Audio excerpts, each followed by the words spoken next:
Welcome to Questions from the Closet. I'm Charlie Bird. And I'm Ben Shalati. Each episode, we discuss a question that we commonly get asked as LGBTQ plus Latter-day Saints. We're not trying to answer this question or come to a consensus, but simply sharing our perspectives. Today's question is being gay part of my identity? So Charlie and I are not terribly diverse, and we share many opinions and life experiences. For example, we both have passed the Association of Social Work Board exam. Did I say that right? I love how you just read it. It's the social work, the exam to be a licensed social worker. However, there are some pretty big differences. For example, I passed mine today. Congratulations, like Charlie. A few hours ago, right before I drove here. How was the experience for you? I felt really good. I really did some prep. I listened to all my favorite, exciting pop songs. Wait a minute. Your prep wasn't studied? Well, I studied before, but on the way there, yeah, today I didn't study at all. I just listened to pop music and got in a really good mood. Nice. I drank a lot of water. I drank too much water. I had to take a bathroom break halfway through. That's fine. They let you do that. But yeah, I passed, and I passed very respectably. Nice. I felt really good about my performance. I had a terrible experience. I was so stressed, and the way the test is structured, there's not just one right answer. You have to pick the best answer. That's not clear. And so I was stressed the whole time. And then when you finish, I don't know if it's still like this, but it was submit the test, and it was are you sure you want to submit? And I was yeah. Yes. And then it was take this. Sure, you're sure. Then it was take this survey. I was Then you take the survey. You're are you sure you want to submit this survey? Yes. It's are you sure you want to submit this survey? Yes. And then a little itty bitty box pops up that says passed. That's it. Oh, really? Mine, they printed off a thing that was folded, so I walked out to the hallway and opened it. Mine just popped up on the screen and said passed, but in small letters. That's funny. And I was stressed for the rest of the day, too much cortisol in me from all We the stress. passed though. Yeah. And I did not pass respectively. I passed just enough. Really? Yeah, you're better than I am. I'm sure you were great. Anyway, yeah, I'm super excited. I feel really good. I don't know what I'm going to do now, but I'm glad that's over. You'll figure it out. It's been looming for months. It's really exciting. It's a big deal. Yeah, thank you. It's a big accomplishment. All right. Anyway, so we like to provide a variety of voices and perspectives, and today we're joined by Cole Kraus. Hello. So Cole, tell us a little bit about you. So I am a current BYU student studying accounting. I'm from Queen Creek, Arizona. Great place to be from. Oh, yeah. We just met your mom at the live event. Yeah. In Arizona. It was She's so fun. very sweet. She was so nice. Yeah, she's one of the best people I know. I love her so much. But yeah, and my dad was there too. And they had such a good experience there.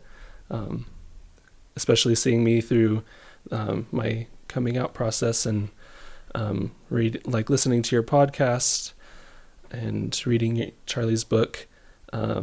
It's kind of been a long process. I've known since I was 13 that I was gay, so it was really cool for them to show their support in that way. So yeah, that's really cool. Yeah, that's awesome. Well, Cole, I know you because you took my class a year ago, six months ago. The winter semester. Okay. Yeah. Did you like it?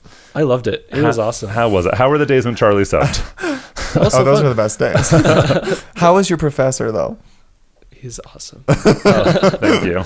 And in the class, I have you write a paper about these different aspects of your identity, and I invite students to write about their sexual orientation. How did you describe yourself back then? I don't super remember. I think I said I experienced same-sex attraction. Mm-hmm. I think I said that there, and then I remember we had dinner afterwards, and I was like, yeah, so I experienced same-sex attraction. He's like, I know, I read your paper. Yeah. But yeah, that's how I identified myself then. And throughout that semester, I was kind of thinking about how I identify more. Mm-hmm. And eventually I just started using the word gay. And I remember I had a conversation with my dad, and I was like, just talking about random stuff. And I was like, yeah. And so because I'm gay, blah, blah, blah, blah. And he's like, and then after the conversation, he said, so you used a word I've never heard before, or I've never heard you use before. Mm. And I was like, what word? He's like, you said you're gay. And I was like, oh yeah, I've just been starting to use that more and see how I feel about that. And, because my whole life before I would always say I experienced same-sex attraction, and that was the way I. Yeah. So what was the significance of that shift for you? It helped me see more of myself, as in Whereas using the word or the phrase same-sex attraction would only relate to my attraction, would only relate to my sexual orientation, and not so much the full experience I have as being gay, how that defines my character, my personality, and so it just feels almost more whole. Mm-hmm. Yeah, cool. It's the same-sex attraction. Just like it was just focused too much on just attraction, not on these other important aspects of who you are. Yeah. So I remember also in my class, we have a day where there's like an LGBTQ panel, and I invite, whenever there's a panel in the class, I always invite students who like fill that demographic to like be on the panel. Then if there aren't enough, I invite outside students to come in. And I invited you to be on the LGBTQ panel. I know you were out to like only a handful of people at the time. And so I reached out. I was like, hey, if you want to do this, you don't have to. And you said you wanted to. And then I remember giving a big disclaimer at the beginning. I was like, okay, not everyone on this panel is like out. So what happens in class stays in class. So what was it that led you to like want to accept that invitation to share your story with the class? Yeah, because I had only been out to, I kind of kept a running list of all the people that knew. That just kind of helped me track who knew, where that information was. But I guess I wanted to be on the panel because I felt like that was a perfect next step for me to accept myself and to be a little bit more brave about who I am, and that was like the perfect next step for me, and so I took it. It was hard because it was like a class of like 30. Yeah, there were 31 in the class. Yeah, and 19 came every day usually, but I remember that. But and before then, I had only come out to people like one at a time, so it was kind of a bigger step, but it was definitely necessary. It's like a big step in a controlled environment. Mm-hmm. That's cool. It was That's perfect. Awesome. So today we're talking about identity, and more specifically, like, is being gay part of our identity, or is orientation part of someone's identity? And I think this is a really important topic. It's a lot of it's a question I've had for a long time that I really worked through for myself. And it's also a question other people ask me a lot. So take it away, Ben. Great. Well, there's also been a lot of talk about identity this last year. For sure. This has been an emphasis of President Nelson, and yeah, should we just go start with what President Nelson said? Yeah, let's do it. Take it away, Charlie. I pulled up a quote. This came from the you're gonna know how to say this better than I do. The Worldwide Devotional for Young Single Adults. Is that it? The Association of Social Work Board Exam. Exactly. This came from the ASWB exam. And at this devotional, President Nelson was talking about labels and how we define ourselves. And I just pulled a few of those quotes. I'll read them now. He said, labels can be fun and indicate your support for any number of positive things. Many labels will change for you with the passage of time. And I think Cole kind of like spoke to that. That was really cool. Thanks for that. And not all labels are of equal value. But if any label replaces your most important identifiers, the results can be spiritually suffocating. For example, if I were to rank in order of importance the designations that could be applied to me, this is, again, the prophet speaking, I would say, first, I'm a child of God, a son of God, then a son of the covenant, then a disciple of Jesus Christ, and a devoted member of his restored church. And he went on to say, tonight I plead with you to not replace these three paramount and unchanging identifiers with any others, because doing so could stymie your progress or pigeonhole you in a stereotype that could potentially thwart your eternal progression. And I was actually there. Yeah, in person? I was in person. You just got back from Hawaii that day, I remember. Yeah, I got back from Hawaii, and we worked hard to get there. I went with some of my friends, and we showed up, and we were like next in line to get in the conference center, and we were the first ones to go to the overflow. Oh, no. We waited for hours. But anyway, it was actually really awesome to hear this. And this is something, like I said, I'd been thinking about a lot. And in fact, in the preface to my book, I wrote this thing about identity and what it means to me. And I started, it was also validating too, because I remember starting my book by saying, I identify first and foremost as a child of God. And as a son of heavenly parents, that influences everything that I am. Mm-hmm. But with that, there's other identities and other labels that just make sense for me to use in life to communicate different aspects of my character and personality. And I kind of kind of talked about what you talked about. I used to identify as having same-sex attraction, and then it kind of pulled more to gay because I felt that was more representative and not so focused on sex or who I'm attracted to. And that really opened up a lot and helped me feel that my identity as a son of God was not at odds with my orientation. And I just loved the way the prophet kind of spelled this out and talked about how if we secure and anchor ourselves in our most important identity as a child of God, we will like stay safe and like be close to Christ. But also there are other ones that can like fit within that. Yeah. I love what you're saying, Charlie. So I've got a question for you guys. So we have these identities. We're children of God. We're children of the covenant. We're disciples of Christ, hopefully. At least we should be. And like, what does that look like on like a Tuesday morning? Like, what does it look like to be a child of God, like in like day-to-day life? Because this is something we say a lot, but like, what does it actually look like in practice? I remember on my mission, one of the things that I would try to do is to see everybody else as a child of God. And so when I identified that way in myself every day, then it would help me see how similar I am to everybody else.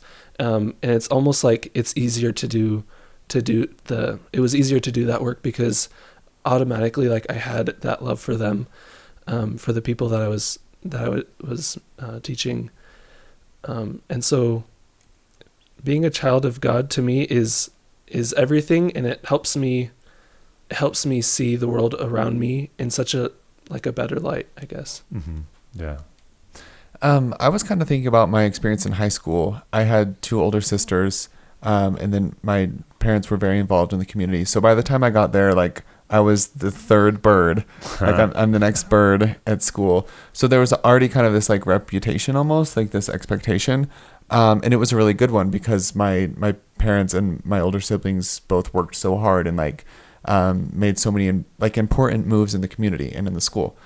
And that honestly like really grounded me. It gave me a sense of purpose, knowing that like I represent my family. And it impacted, like even sometimes the people I would hang out with, just because I wanted to be part of that. I wanted to like be part of my family's legacy. Yeah. And then paralleling that with, being part of an eternal family, being a son of God, I feel like a similar thing happens where just like I don't know what it looks like specifically on a Tuesday morning, but just like in general, it impacts the places I go and who I hang out with, the words I say. And I really love what you were saying, Cole, about like how you reach out. I think that's really beautiful. Actually, I have a story. I feel like I've kind of been talking a lot. Please, Charlie. But so like last week, I was working out, doing this new workout challenge. I know, the 75. And we heard about it on your Instagram. So I had this like strong thought that was like, on National Coaches Day, you should get flowers for your coach. Whenever that is, just put it in your calendar now. And I was like, okay, fine, I'll do it. So I go over to my phone, I Google when is National Coaches Day, and it was that day. It was like today. And I was like, oh my gosh, this must be important. I was like, no, that's weird. And it's like, it's late. And I called this flower shop, but they were closed, and like all the flower shops were closed. And I was like, nah, it's probably fine. I'm just like a weird coincidence. But then I had another thought that was like, no, you should really do this today. So I canceled my nightly plans, and I went to the store and I bought like a couple different flowers because like whoever was arranging them did a horrible job. I mean, if it's at the grocery store, they don't really have professionals. I know, it was not great. So I bought a vase, and I went to my car, and I like had some scissors with me, and I like rearranged the flowers in my car. Aww. Still, there's flower stems everywhere. I really need to vacuum that up. They're all crustified now. But then I wrote a card, drove a long distance, delivered it on the doorstep, and then left. And then like 30 minutes later, I got a text from my coach saying that it had been a really terrible week, and they were sick and just like at like a really low spot of the week, and like feeling like no one really cared about them. And then that's when I did that. Oh, I love that. Yeah, it was really beautiful. And that's not to say that I'm like great or whatever, but it is to say that because I belong to to God's family, like I've had experiences like that, and I know when it's like that speaks to me, like I know when it's time to be part of God's family and when God needs someone to serve someone. Yeah. And I think if I didn't have a strong knowledge of my identity as a son of God, I wouldn't be able to recognize those promptings as clearly. Yeah. And in addition to that, like your coach's identity as well, like we are family, we love each other, and you deserve to feel seen and thanked. Yeah. It was cool. It was a really sweet experience. I was really grateful that like I could be that for someone. Mm-hmm. That's really awesome. Something that I've been able to see in this process of thinking about identity is how personal revelation plays a role in how we identify ourselves, and also how our identities influence personal revelation. And so just like thinking about being a child of God or a disciple of Jesus Christ, the Spirit has been able to show me how those identities are important for me, as well as being like a child of the covenant. Mm-hmm. Why those are important for me, and then what I should do as a result of being that. And so that's been. Tell me more about that. Like, do you have any specific examples that you could share? Because I feel like that's really interesting. Yeah. I remember in President Nelson's talk when he was saying that the identifier, like being a child of God, is almost, what was the word he used?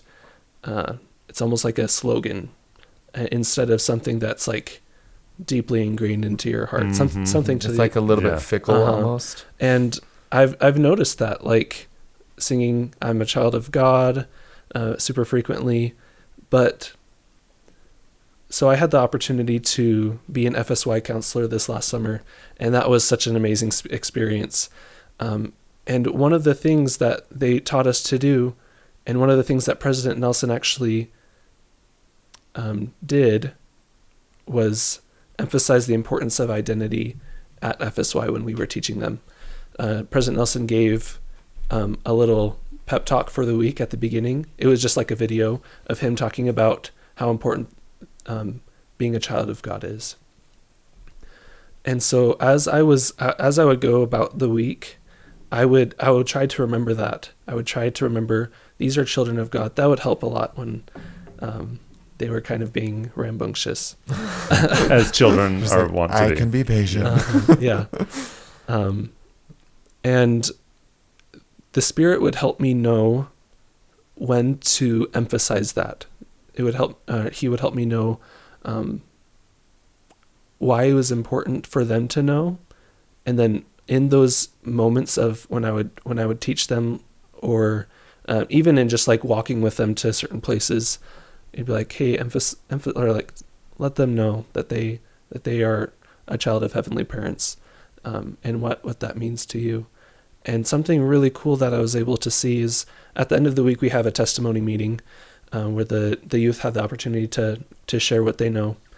And every week somebody would say something to the effect of, I know I am a child of God. And I was, in those moments, I would always be so excited to see what they would do after that. And I'm excited now because now that I got to see, or now that they understood that, their path is almost like seeing into the future. You would know that identifier would help them and change their course in life. Mm-hmm. And so that was a really cool thing to see. Yeah, and I think that's so true. Like if we, I love how you said that, or quoting President Nelson, that sometimes "I'm a child of God" can just be a slogan, but it's something that we actually need to like really let sink deep into us. I remember back when I was on my mission many years ago, I was teaching this lesson at church, and people were interrupting and like saying like. And like giving these long comments that weren't really related to things, but like saying that they're like sharing a lot of like really personal feelings and what they'd learned, but it wasn't always in line with the lesson. And I was really annoyed because I was like, we got to get through this lesson. And then I had this thought, like, we're not here to get through a lesson. Like we're here to talk and share and learn. And there was one person who I knew lived alone, I knew had been alone all day, who was commenting an awful lot, and I was getting annoyed. And I thought, what a great thing that we have this space where this person who is lonely can come and talk, and we just need to listen. And and I think when we try and see not only ourselves but those around us as children of God with a divine identity and nature, then that really affects how we treat people. Yeah, that's really pretty. So kind of moving it towards the direction of this question that we're discussing, like, is being gay part of your identity? What thoughts or feelings come up when you think about that, Cole? That question's, every time I think of that question as I've been like preparing, the thought just keeps coming, like, I'm still figuring that out. I'm still figuring out what a part of what my identity entails and what is a part of my identity. And that's, in a way, that's comforting, to think about, like, I don't have to know exactly who I am right now in this moment, but it can be told to me as I seek it, and I can find that through my Savior. Cole, what I'm hearing you say is you're still figuring it out. Like, Yeah. is if your orientation is part of your identity, what would be like the good or the bad of it being part of your identity? Like why would you want it to be, and like what would scare you about that? Sure. So something that would be good is that I get to see more of my experience, and it feels more inclusive of the experiences I go through. But definitely a con would be the fear that comes from the stereotypes of being gay. Things I would supposedly be doing as a gay person, the ways that I see things. And so I think that's been the hardest part of identifying that way. So it sounds like you're saying that there's a fear that identifying as gay would almost, like, whether on purpose or kind of, it sounds like accidentally, lead you to assimilate into like a culture or choices that don't integrate as well with the child of God aspect of identity. Mm-hmm.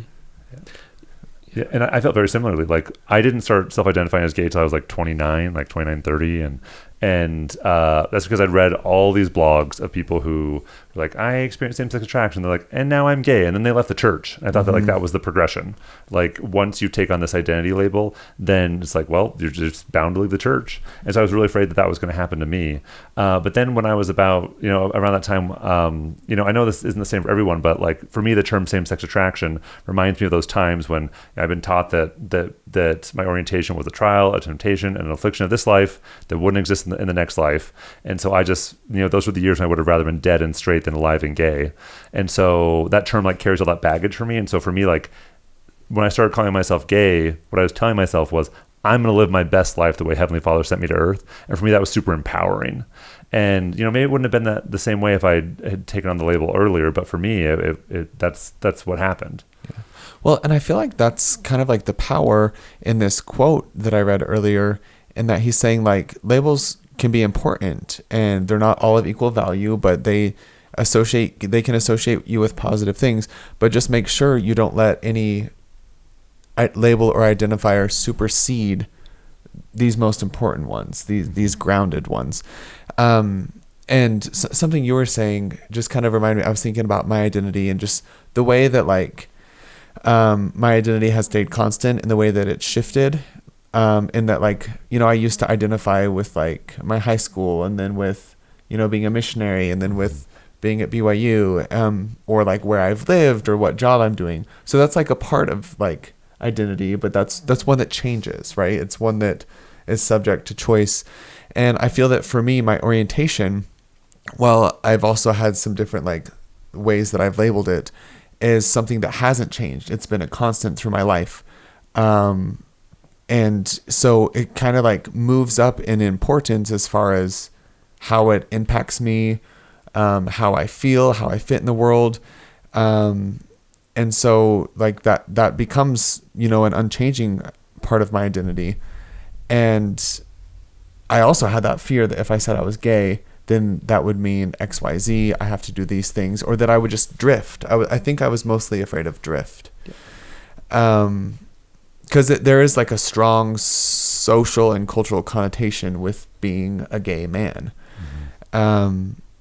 And yet, I believe that if you keep that foremost identity, these three of being, a child of God, a child of the covenant, and a disciple of Christ, then you don't have to be afraid of that drift, because it's going to drift within the bounds of the gospel of Jesus Christ. Yeah. When I think of stereotypes of gay men, I think of people who make bouquets in their car. So. Oh my gosh, that's me. You're the stereotype. Thank you. Thanks, Ben. As we're talking about, being children of God, there's, I remember reading this verse in Isaiah 56 that like really struck me. And it says that God will give to us in his house a name and a place better than sons and daughters. And that, it's true. Like we are children of God because we're offspring of deity, but also like God doesn't want us to just be children. He wants us to grow and progress and become like he is, and that So I think we have this divine nature, but also like this call to like go to the house of God and be better than just sons and daughters. I'm wondering, we've talked a lot about this first of the three identifiers the prophet talked about, being a child of God. The next one is being a child of the covenant. How does that interact with your life, or like what does that look like on a Tuesday? Being a child of the easy covenant. Answer: going to the temple. Going to the temple. I think having that, reminding myself of that identity helps me to remember my covenants, remember the promises that I've made, and it affects the things that I do. And I think it's in a way, these labels are really helpful to like, they're good reminders of who I am and for like being a child of the covenant. I think that's inherent in being born as a member of the church, or being born of parents who are members of the church. So there was actually a part of that scared me, and it's not scary, but I remember when I was in FSY, there was a teacher that said being a part of the seed of Abraham and being a part of that covenant, there's also the promise of having seed. And I was like, I'm not sure about that. And so I think that part of being a child of the covenant, I think that scared me a little bit, but what helps me is to remember every day the promises that I've made and how I can honor those covenants. Yeah, I love that. And also, like, as you were talking, I was thinking of the power of covenants, because covenants bind us to God. And so we're children of God, then our covenants bind us to him. Mm-hmm. And so, I was just complaining about something that was like scaring me a few days ago. And my friend was like, well, don't you think God's going to take care of you? I was like, yeah, obviously. And I was like, duh, like in this moment, I need to remember that. Like I need to not be worried about this thing that was stressing me out. And yeah, so I think, for me, I was actually just talking to some friends about this morning, so this isn't an original thought from Ben. But, to me, what it means to be a child of covenant is remember, like I am bound to God and God is bound to me. And therefore, like we are in this together. Yeah. Cole, I appreciate like your sheer honesty in saying that, like, being of the seed of Abraham and that promise freaked you out because it like that's just like such a real gay member of the church thought. So it's just like super relatable. I don't know what to say about it or have a solution for you, but I'm sure that extends to people beyond being gay, other people who are single or struggle like having kids, so I want to be sensitive to that. But on the flip side of that, just going back to that seed of Abraham covenant, like it's the promise that the earth will be blessed by Abraham's seed, which is us. And what a beautiful promise that we get to be a part of as children of the covenant. The earth will be blessed because of us. And I just think that's such a pretty thought. And it's a thought that makes me want to bless the earth and make it better. And, I guess that kind of ties into your kind of, honestly, I would say groundbreaking revelation, Ben. I'm serious, of like multiplying and replenishing the earth, going beyond just like procreation into making things more beautiful, replenishing hearts and driving unity and just like creating a better, more sanctified place for all of God's children. And making sure that everyone we interact with feels renewed, refreshed, and replenished because they got to interact with us. Yeah, there it is. Yeah. So that's awesome. Yeah. I think going along with that, like a part of replenishing the earth, and having seed. For me, I think that could also mean like planting seeds, just like Alma kind of brings it like to faith. Like faith is like a seed, and so we can replenish people by bringing them more faith or inspiring them to have more faith in God. I think that. I love that. That's like beautiful. plant good seeds everywhere you go. Yeah. We're like Johnny Appleseed. So the song "Scatter Sunshine" in Spanish is called "Plant Joy." Oh, it is. Yeah. Plant joy everywhere you go. That's cute. Yeah, love that. Kim, is it cool if we move into the third? For sure. The third aspect. Okay. The last one is a disciple of Christ and devoted member of His restored church. That's kind of two. Should we break those into two, or should we keep that one? Hopefully they're the same thing. Okay. If not, there's at least significant overlap. Yeah. So moving into this space of being a disciple of Christ and a devoted member of the restored church, how does that influence your identity? Like, what comes to mind there? Definitely what comes to mind is how being a disciple of Jesus Christ is like, it's almost like Christ is your teacher. You are a disciple of him, and you're learning about him. You're learning about his gospel. And I'm also trying to become more like him. And I really like that phrase that we always use, become more like him. We're not becoming exactly him. We are not becoming Jesus Christ, but we are becoming like him. And so there are still parts of our identity that we can still hold to bring into that, if that makes sense. Definitely. Yeah, like becoming Christ-like doesn't mean like we like lose who we are. We maintain our individuality. Yeah. Yeah. You know, as I've thought about, you know, this thought keeps coming to me. We're having this really nice conversation about like what it means to be a child of God. Has this happened to you guys where someone will say to you, "You're not gay, you're a child of God"? Yeah. Like all the time. It happens all the time. Why do you think people do that? Ignorance. Is that, Okay, so you have a better answer. so if people are ignorant, what aren't they getting when they say you're not gay, you're a child of God? What aren't they getting? So I've actually never had that experience. I haven't come out to too many people yet, but it from what I'm hearing, like it sounds like they may not understand exactly what being a child of God is, or what. I guess it's more of they don't quite understand what the word gay means for the person they're talking to. Yeah, I want to explore this more because it seems like I'm thinking of every other thing that someone would like classify as sin or different or a part of identity, and I can't think of anything else that someone would say you're not that, you're a child of God. Yeah, the example I often give is like I'm an extrovert, and that's like a big part of my personality. Right. And if I said I'm an extrovert, and someone's like, "Well, you're not an extrovert, you're a child of God," like that seems so silly. Yeah. Or like if we said to Elder Uchtdorf, "You're not a pilot, you're a child of God." Yeah. You know, and I think that so often people like they think that this particular aspect of one's identity is something that is bad or shouldn't be. Or maybe on. they think it's incompatible. Because I mean, even within this question, there's the idea of compatibility. Like, is being gay part of your identity? And taking that a step further, can it be part of your identity if you have these three primaries, right? And I believe it can. Like, I wholeheartedly believe it can. And I think the fact that the three of us exist and are in this room proves that. But for a lot of people, it probably never has, because I mean, there historically has been kind of that like social slide away from religion if someone's gay. And I just like, that's really sad, and how amazing that we get to challenge that and say, here I am, you know? Totally. This is real. This is me. I'm exactly where I'm supposed to be. Is that Hannah Montana? It's Camp Rock. Okay, sorry. Disney Channel original something. Yeah. Well, do you have something to say, Cole? Okay. There's this quote I want to share from Elder Ballard that he shared in General Conference in April 2021. This is from his talk, Hope in Christ. And he said this, and I really love this.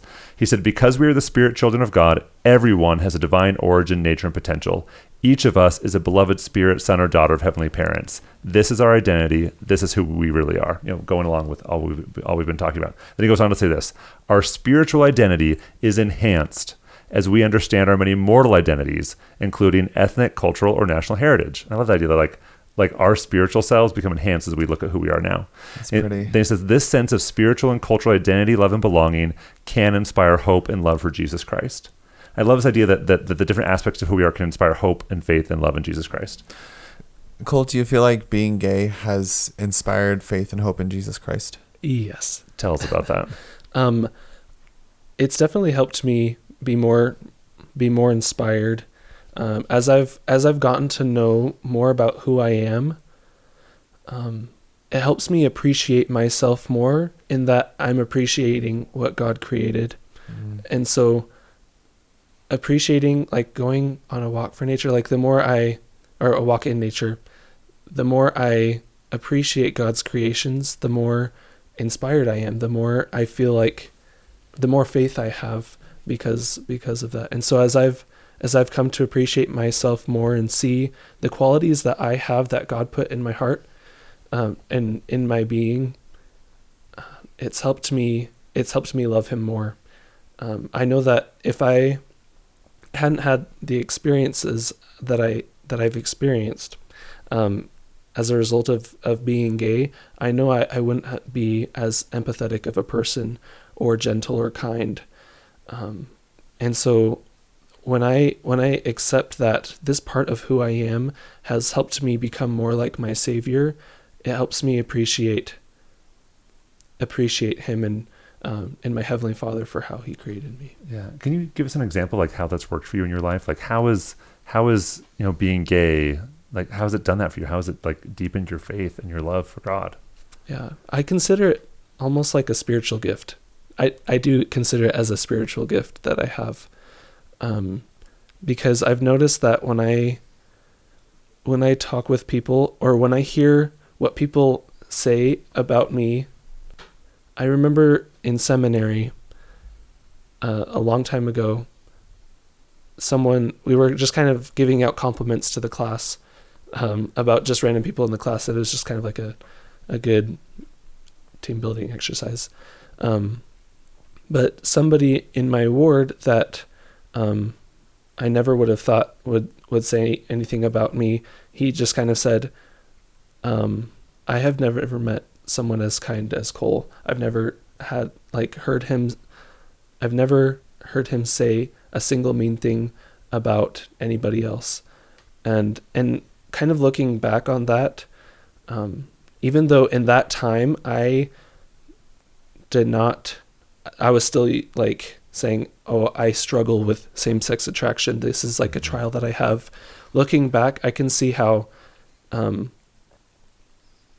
it helped me become who I was, and it helped inspire what I did.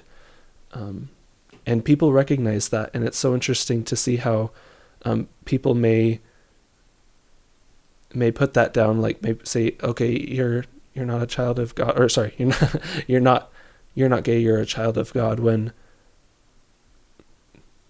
being gay has helped me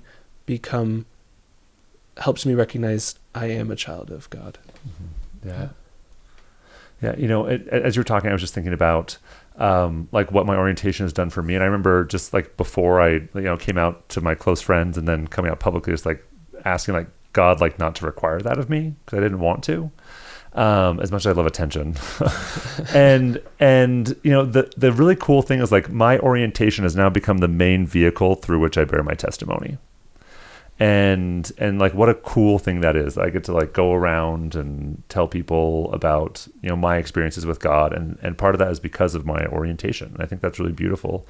And also as I think about my personal life, not just sharing my testimony, but I remember someone telling me that like if I didn't marry a woman as soon as possible, like the plan was halted for me.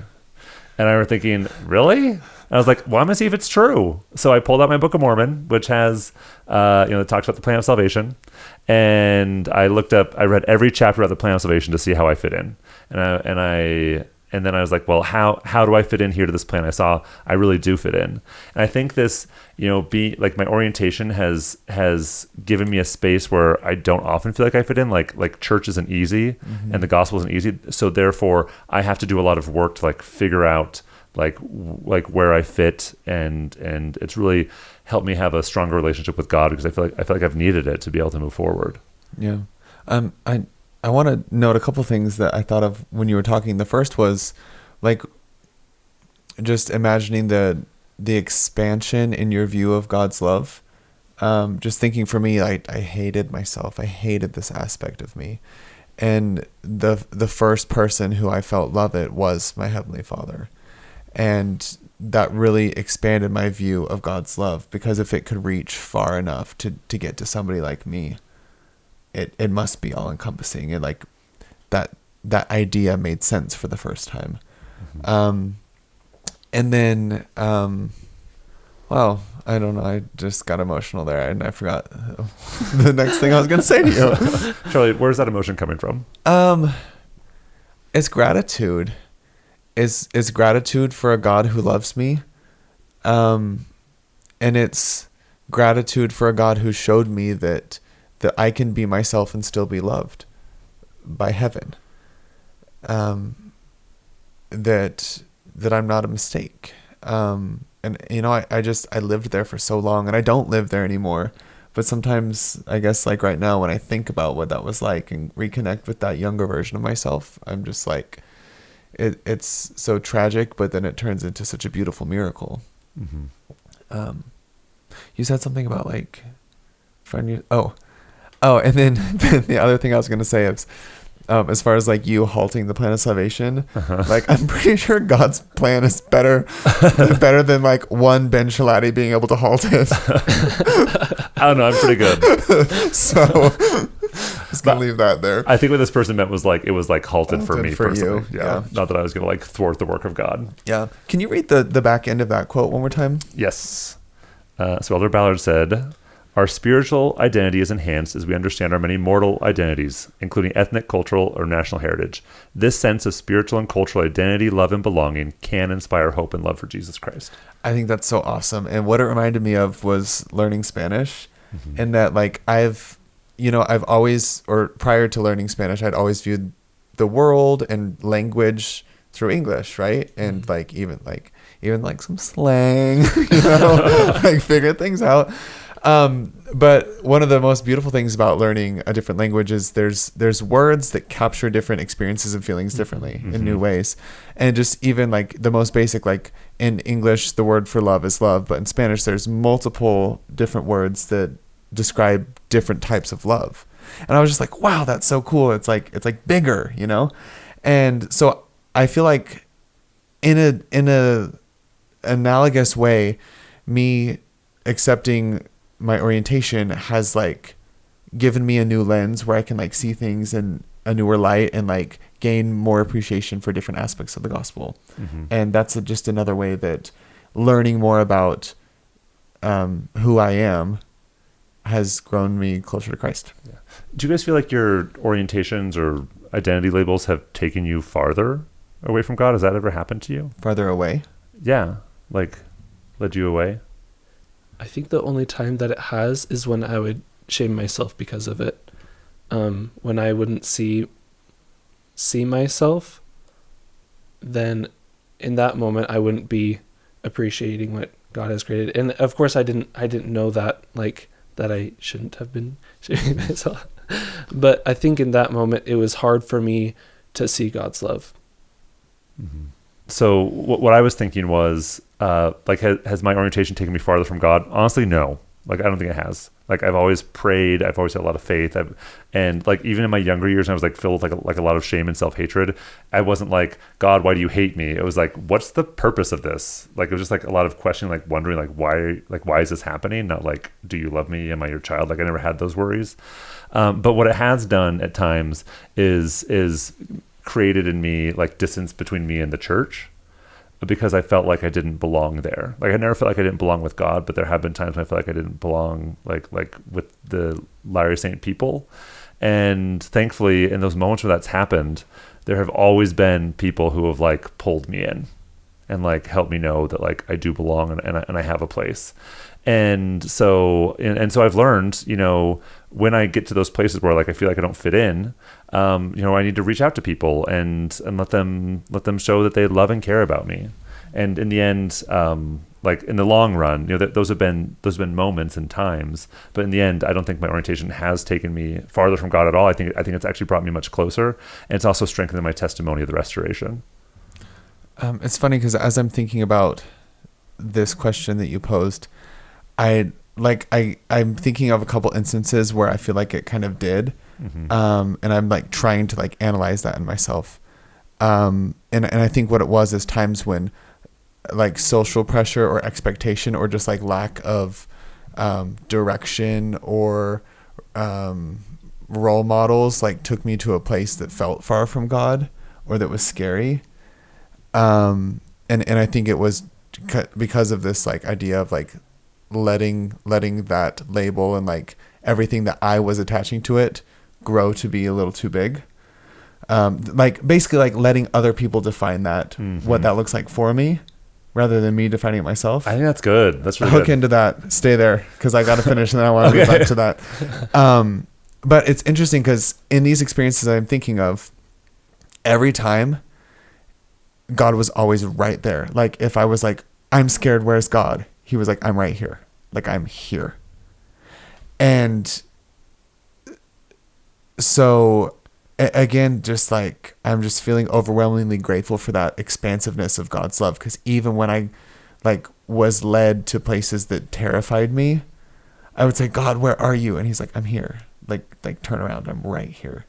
Yeah. And how beautiful is that? Yeah, I love that. Ugh, amazing. Okay, now Charlie, that was great. Now tell us more about how like letting people define you. Yeah. Okay. How's that bad? So no. Like when we're talking about like this slide or like fear of being gay, of saying I'm gay, I think what it was is letting other people like buying into what everybody else expected because of that, and not defining it my own way. And I think like that might be the key right there. Right. And I mean, I learned that along the way. I that's how I started my book. I said, I identify as gay and this is what it means to me, just so you know. And this is what it means to me, what it's always going to mean to me. But I think of those times when I didn't have that groundedness in my identity. And when I was like, well, if I'm gay, it means I have to do this, or I have to go to this place, or talk like this, or, all of these like cultural aspects, which by the way change a lot of times, like even in the country that you're in, just like a white gay male in America is expected to be this. If I buy into that, then it's no longer congruent with myself, and it does, like, that would pull against my eternal identity, I think. Yeah, and I think that's powerful. Like making sure we're not, like making sure that other people aren't defining who we are. Yeah, like making sure that's something that comes from within us. And in my book, since you talked about it in your book, I didn't talk about identity at all, or like why I choose the label gay. I just used it. And my philosophy has always just been like, well, success is the best revenge. And if someone feels uncomfortable with the term I use, then I'm just gonna be my best me, and they're gonna be like, oh, okay. You've really drawn the chalk circle around yourself, haven't you? You know it. Oh. Kind of on the flip side, if I find myself doing that to other people, like kind of identifying people for them, or in a way like judging them, I feel like the more I judge myself. And so that, I think, not only is it harmful to the people that like to the people that you're defining that for, but also for yourself, because I just find I also feel more judged when I do that. And it's almost like you're taking away a part of God's creation, because I feel like as children of God, we all have a piece or like some kind of attribute, kind of like how we inherit things from our mortal parents. We all inherit things from our heavenly parents. And so each of us has like a piece of our heavenly parents within us. And so when we kind of deny things for other people, or tell them what things should look like, then it's almost like disregarding disregarding one of God's creations. Yeah. Colt, that's awesome, because there's this thing I do that I think probably other people do, where I really reduce people down to something small. Like sometimes I'll have a friend, I'm like, I wonder if they're gay. And I'll like think about that. I'm like, I bet this person is gay, you know? And then I don't see them. I just like wonder about this part of them that who cares? It's like a distraction from seeing their heart. Yeah, exactly. And I'm thinking about the times I do that. I'm like, oh gosh, I don't want to do that. Like, I want to make sure I'm seeing people holistically. That's cool. And let them define themselves to you. Yeah, because people have seen me in a really myopic way, and that's damaged me, and I don't want to ever do that to anybody else. All I am to you, Ben, is a car florist. Just a car florist. I should get like a flower truck and go around. You'd be good at that. You were going to talk about a talk you gave. Oh yeah, so I was asked to give a talk last Sunday, and I decided to talk about divine identity. And to prepare for this. Yeah. Because I could not prepare for both at the same time. I think I couldn't have handled that. You're a busy guy. Accounting. Yeah, it's kind of a lot. But no thanks. all those beans you got to count. Yeah, that's all we do every day. As I was preparing for the talk, I remembered an experience I had in the temple as I was thinking about my divine identity and how I can figure that out more, because I'm still in this process of like, okay, who am I and what should I include in that? And as I was just kind of waiting for one of the sessions to start, I opened up to 3 Nephi 11 when Jesus Christ comes to visit the Nephites after his death in Jerusalem. And I came across verses 12 through 15, and just kind of looking through the lens of identity. And it says, "And it came to pass that when Jesus had spoken these words, the multitude fell to the earth, for they remembered that it had been prophesied among them that Christ should show himself unto them after his ascension into heaven." And this was just after he was saying, "I am Jesus Christ, whom the prophets testified shall come into the world." He identified himself, and it astonished people. It made them fall to the earth. And then afterwards he says, "Arise and come forth unto me, that ye may thrust your hands into my side, and also that ye may feel the prints of the nails in my hands and in my feet, that ye may know that I am the God of Israel, and the God of the whole earth, and have been slain for the sins of the world." And it came to pass that the multitude went forth and thrust their hands into his side, and did feel the prints of the nails in his hands and in his feet. And this they did do, going forth one by one, until they had all gone forth, and did see with their eyes, and did feel with their hands, and did know of a surety, and did bear record that it was he, of whom it was written by the prophets, that should come. And as I was reading that, it reminded me of another scripture in Isaiah where it says, "I have like engraven thee in the palms of my hands." Yeah. And so as those Nephites were going to him one by one, it just kind of, a thought kind of struck me. It was like, they could be learning about themselves because Jesus Christ has their names engraven in the palms of his hands.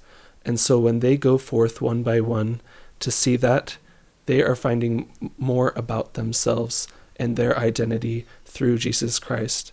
And so it just brought me to this realization that of the principle, if I turn to Jesus Christ and I go to him and have these experiences with him, I can learn more about who I am and what I'm supposed to be doing. Yeah.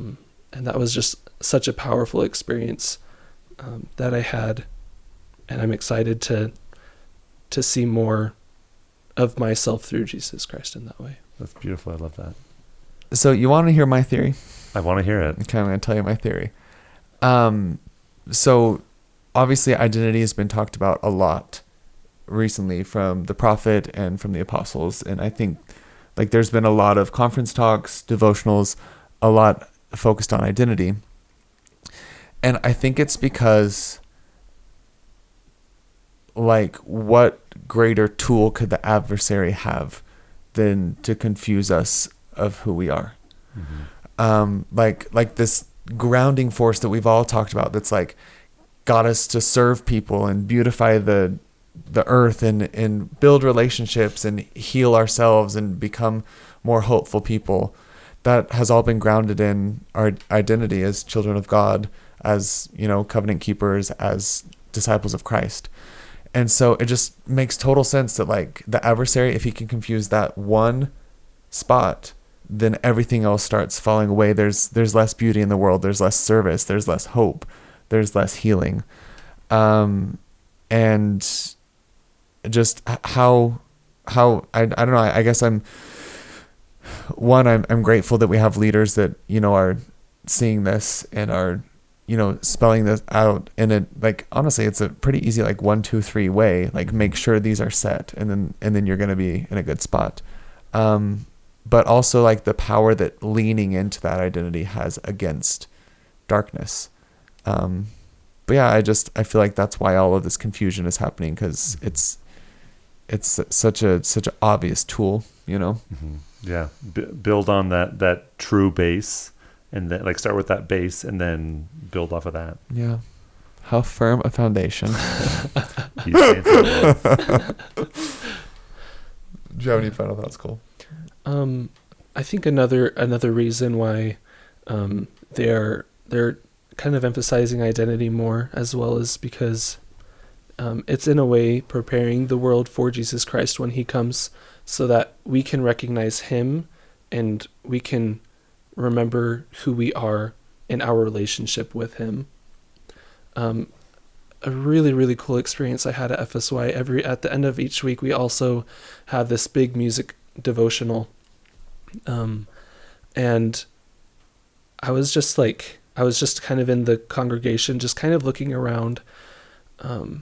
And I had the sudden thought, and I just immediately started crying, that I was experiencing the beginnings of the testimonies of those who would prepare the world for Jesus Christ.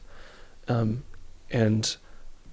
in that moment, I was like, I'm seeing something amazing. I'm seeing the future leaders, future members of the church that are going to prepare the way. And if they know who they are, it's going to be such a wonderful sight. And so seeing that, like that beginning there, I felt so like honored to be there, and it was such a sacred experience. Love that. You're such a good guy. You're amazing. Cole, thank you so much for your wisdom and just being a great guy and a friend. Yeah, it was an awesome conversation. Thank you. Thank you so much. I know that I'm literally nothing without my Savior, Jesus Christ. And because of him, I've been able to figure out more who I am and see that, just kind of find myself in him. And I'm so honored to be able to share my experiences, and I'm just very grateful for this opportunity. Oh, thanks, Cole. Thank you for joining us today. If you've enjoyed this or other episodes, please consider leaving a review, following us on Instagram, YouTube, or Facebook at Questions from the Closet, or sharing this podcast with someone you love. And as always, please remember that we do not represent the Church of Jesus Christ of Latter-day Saints or Brigham Young University. We're not trying to be prescriptive or tell anyone what to think or what to do. You heard 3 perspectives, and there are many, many more. We encourage you to listen to other voices and hear a wide variety of experiences. If you would like to submit a question or share a comment about today's episode, you can email us at questionsfromthecloset@gmail.com. Until next time.